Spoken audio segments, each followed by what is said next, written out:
you're still playing fair. That's not virtue.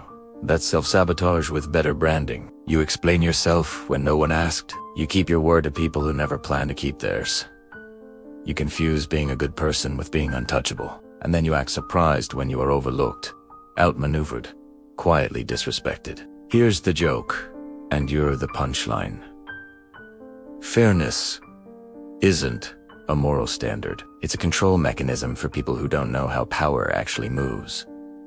The world doesn't punish cruelty. It punishes naivety. Every time you choose honesty over leverage, someone colder thanks you silently while taking your place. This isn't about becoming a villain. It's about removing the training wheels they glued onto your spine. Today, you'll learn why ruthless people win without raising their voice. And the final law. Once you hear it, you'll never feel obligated to be good again. 1.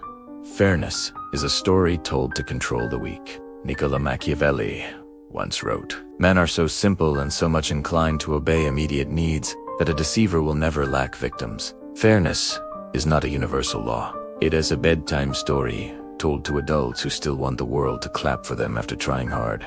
You believe fairness is protection. You think if you play by the rules, be transparent, cooperative, reasonable, the system will recognize you. That merit will be noticed. That decency will be returned. That belief is adorable and expensive. What actually happens is this. You reveal your hand early. You hesitate when others don't. And you expect restraint from people who never agreed to it. You call it integrity. They call it an opening. You're not being morally superior. You're being strategically naked. The most dangerous lie you swallowed was this: if I don't cheat, no one will cheat me. Meanwhile, the people advancing aren't cheating. They're simply not bound by your imaginary code. Stop treating fairness as a rule. Treat it as a tool. The ruthless don't reject fairness. They deploy it selectively. They appear fair when it disarms suspicion. They abandon it the moment it costs leverage. They understand this core truth. Rules only exist to restrain those who believe in them. Your move is not to become chaotic or reckless. It's colder than that. You delay honesty. You control information. You never reveal intent unless it benefits you. You don't rush to do the right thing when waiting gives you advantage. Fairness is optional. Outcomes are not. Ask yourself one brutal question before every decision. Does this action increase my leverage or satisfy my self-image? Choose leverage every time. This isn't cruelty. This is adulthood without illusions. Fairness feels good because it lets you feel clean while losing. Power feels quiet because it doesn't need your approval. Internalize this law or keep donating your future to people smarter about human nature than you. 2. Be feared quietly, never loved loudly. Machiavelli once wrote, "It is much safer to be feared than loved, if one must choose. Love is noisy. Fear is efficient. You chase likability like it's insurance. You soften your words. You over-explain your boundaries. You want to be seen as reasonable, nice, easy to work with. You believe affection will protect you when things turn sharp. It won't. The moment pressure appears, affection evaporates. People don't defend the likable, they defend the dangerous. And you've trained everyone around you to see you as harmless. That's why they interrupt you. That's why they test you. That's why they assume you'll bend. You thought being loved would give you influence.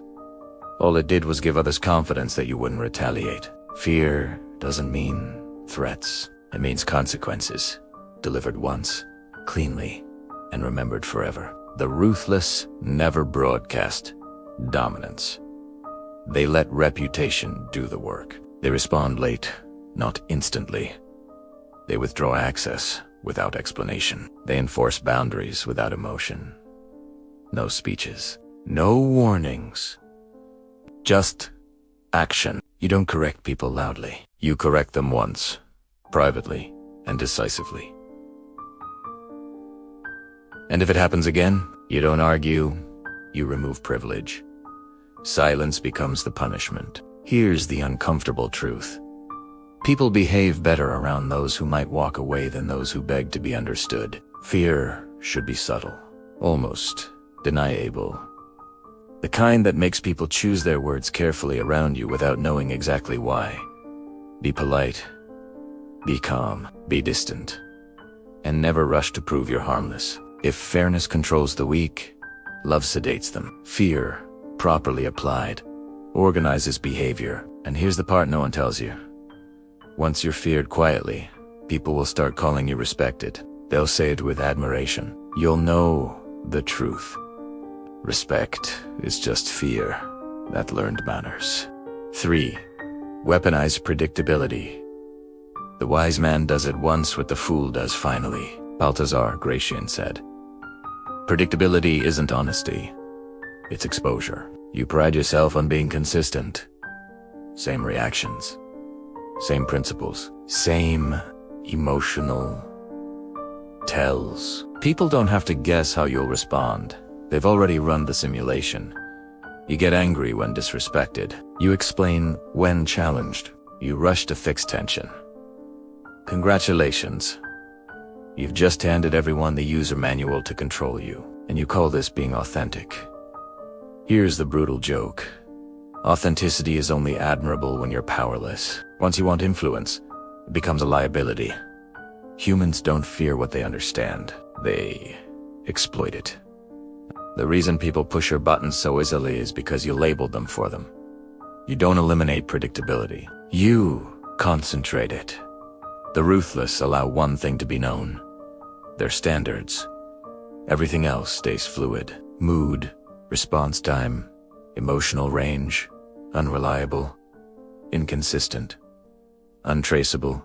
Sometimes you respond immediately. Sometimes you don't respond at all. Sometimes you're warm. Sometimes you're surgical, not randomly, but intentionally. Patterns are for machines and prey. Here's the move that changes everything. When someone expects resistance, give calm. When they expect explanation, you give silence. When they expect emotion, you give delay.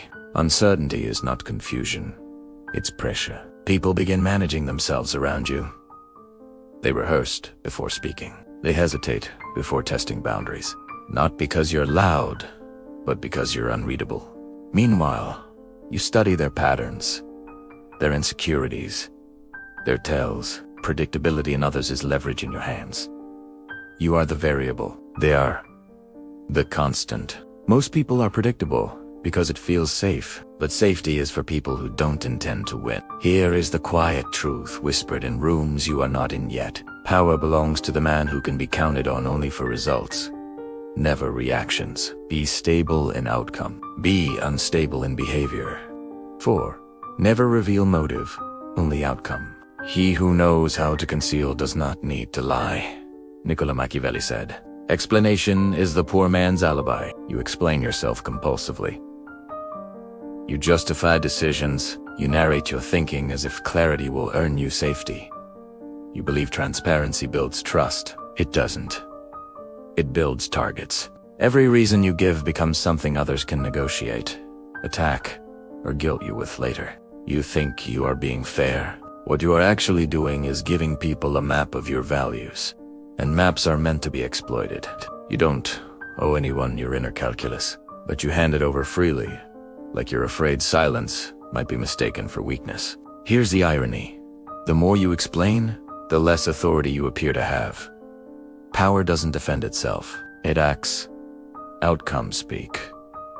Motives stay buried. The ruthless announce decisions, not deliberations. They state what will happen, not why it had to. They don't seek agreement.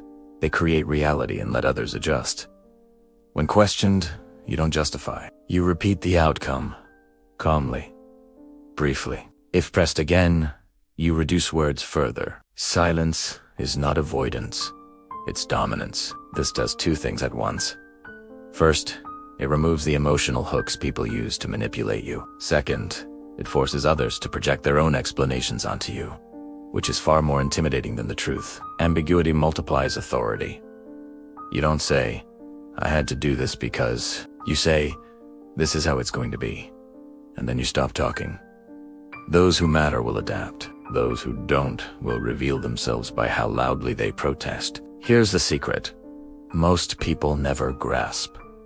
Once you remove explanations, you remove negotiations. People stop debating your choices and start planning around them. That's power. Before we move to the final law, the most dangerous one, understand this. Every word you don't say is leverage you keep. If this is resonating, subscribe to the Shadow Mind Lab. This isn't motivation, it's instruction for those ready to think several moves ahead. 5. Morality is a luxury of those who can afford to lose. Niccolo Machiavelli once said, "A man who wishes to make a profession of goodness in everything must necessarily come to grief among so many who are not good." Goodness is expensive. Most people can't pay for it. Yet they keep insisting on the premium package. You treat morality like a safety net. You assume that being right will protect you from consequences. That the universe is keeping score. That if you cross certain lines, something invisible will punish you. That belief didn't come from wisdom. It came from conditioning. You were trained to believe that ruthless people eventually get what's coming to them. That justice is automatic. That restraint. Strength. Meanwhile, you watch the same people break rules, rewrite narratives, and walk away untouched, while you sit there waiting for karma to clock in. Here's the uncomfortable truth you've been dodging. Morality is not enforced.